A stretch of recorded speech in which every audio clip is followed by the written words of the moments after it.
রাম মন্দির দেখতে এখন আর অযোধ্যা যেতে হবে না, কলকাতাতেই রয়েছে রাম মন্দির। এমন কথা অনেককে বলতে শুনেছি যখন থেকে সবাই এই মন্দিরের কথা জানতে পেরেছে। তাই তো আমার কলকাতা যাত্রার ট্রাভেল লিস্টে এই মন্দিরটাও ছিল, আর আজকে আমি সেখানেই যাব।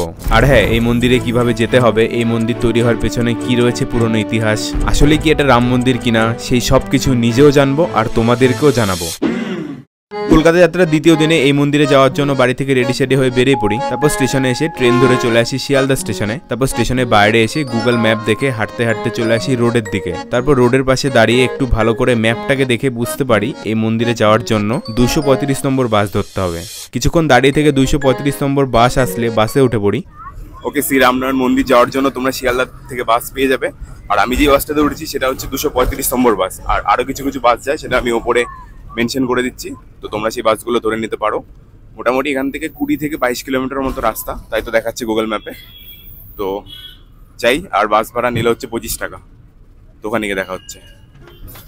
তারপর বাসে করে 25 কিমি রাস্তা পার করে চলে আসি শ্রী স্বামীনারায়ণ মন্দিরে। বাস থেকে নেমে গেট দিয়ে ভেতরে ঢুকতেই দেখতে পাই সেই মন্দিরকে। গুড মর্নিং বন্ধুগণ, welcome to my new blog. আর আমি এখন আছি কলকাতা থেকে, এটা অনেকটা দূরে, অনেকটা আন্ডাররেটেড একটা প্লেস, বাট জায়গাটা জাস্ট সেরা, ঠিক আছে। তো আমি এখন আছি শ্রী রামনারায়ণ মন্দিরে। এই যে আমার সামনে রয়েছে, দেখো জাস্ট তোমরা এটাকে, এই যে এটা হচ্ছে রামনারায়ণ মন্দির। মানে এটা নাকি রাতের বেলা দেখতে আরো সুন্দর, ঠিক আছে, কিন্তু এখন তো দিনের বেলা আছি আর সূর্যটা পুরো অপোজিট ডাইরেকশনে রয়েছে। তো যাই হোক, এখান থেকে তাও তো সুন্দর লাগছে খুব দেখতে, জাস্ট তোমরা দেখো এটা।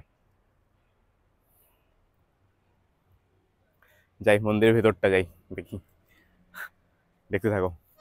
তারপর হাঁটতে হাঁটতে চলে আসি মন্দিরের সামনে। তারপর এখানে জুতো খুলে চলে আসি মন্দিরের ভেতরে। মন্দিরের ভেতরটা ঢুকলাম, জাস্ট মন্দিরের ভেতরটা জাস্ট ছিল, মানে এখানে তো ক্যামেরা অ্যালাউ করছে না মন্দিরের, এমনকি মন্দিরের সামনে থেকেও ক্যামেরা অ্যালাউ করছে না, ঠিক আছে। সাইড থেকে যত খুশি তোলো, যে এরকম ভিউটা যেরকম দেখতে পাচ্ছ, এখান থেকে যতটা খুশি তোলো, ওই সামনে থেকে তুলতে দিচ্ছে না, যে সাইড থেকে যতটা খুশি তোলো। আর ভেতরটা জাস্ট সেরা, মানে দারুণ, মানে মন্দিরে এত সূক্ষ্ম সূক্ষ্ম কাজ করা না, জাস্ট তোমরা দেখো, এত সূক্ষ্ম সূক্ষ্ম কাজ করার ভিতরে একটা সেই সিলিং টাইপের করা রয়েছে, ওটা তো আরও সুন্দর, ঠিক আছে।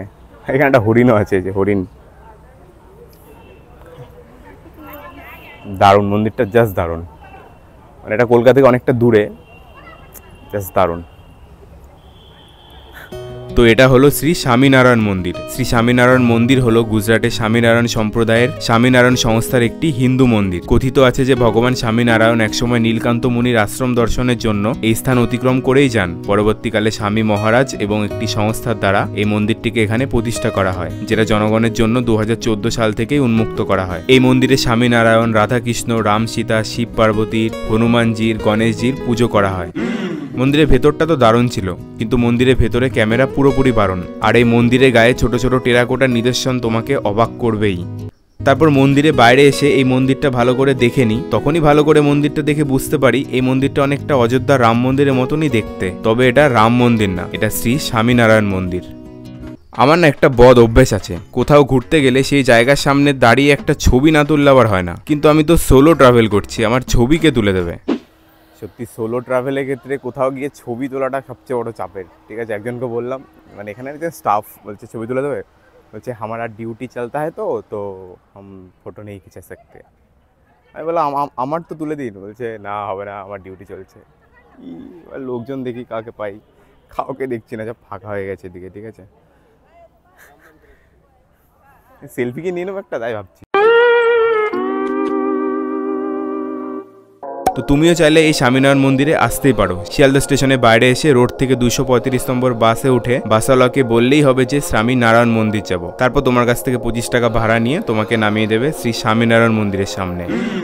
যাকে তোমাদের এরকম ছোট সা ভ্লগ কেমন লাগলো সেটা কিন্তু একটা সুন্দর কমেন্ট করে জানিও। আর হ্যাঁ, তোমরা যদি এই ভিডিওটা এই পর্যন্ত দেখে থাকো তাহলে কমেন্টে কিন্তু একটা লাভ রিয়াক্ট কিন্তু অবশ্যই দিও, তাহলে আমি বুঝে যাবো যে তোমরা এই পর্যন্ত ভিডিওটা দেখেছো। এখানে আরেকটা স্টাফ ছিল, ঠিক আছে, ওনাকে বললাম দাদা একটা ছবি তুলে দেবেন। আমি দাঁড়িয়েছিলাম ওই জায়গাটা, ঠিক আছে, আমি ওই জায়গাটাতে দাঁড়িয়েছিলাম। দিয়ে বললো যে মন্দিরের সামনে তুলবে ছবি। বললাম হ্যাঁ মন্দিরের সামনে তুলবো। দিয়ে উনি ওখান থেকে আমাকে এইখানে নিয়ে এসছে, ঠিক আছে। দিয়ে এইখান থেকে এরকম অ্যাঙ্গেল করে ছবিটা তুলে দিয়েছে। ছবিটা জাস্ট দেখো, আমি এখানে মেনশন করছি, ছবিটা জাস্ট দেখো, মানে দারুণ দারুণ প্রফেশনাল লোকজন, ঠিক আছে। মানে উনি মন্দিরের এখানে তো, এবার কোথায় কোন অ্যাঙ্গেল থেকে ছবি ভালো হবে উনি একদম প্রপার আমাকে গাইড করে বলছে চলে আসে ওখান থেকে এখানে, দেখো ভালো ছবি তুলে দিচ্ছি। এরকম লোকই তো দরকার সোলো ট্রাভেলের ক্ষেত্রে, ঠিক আছে, তাহলে তো কোনো চাপই থাকে না।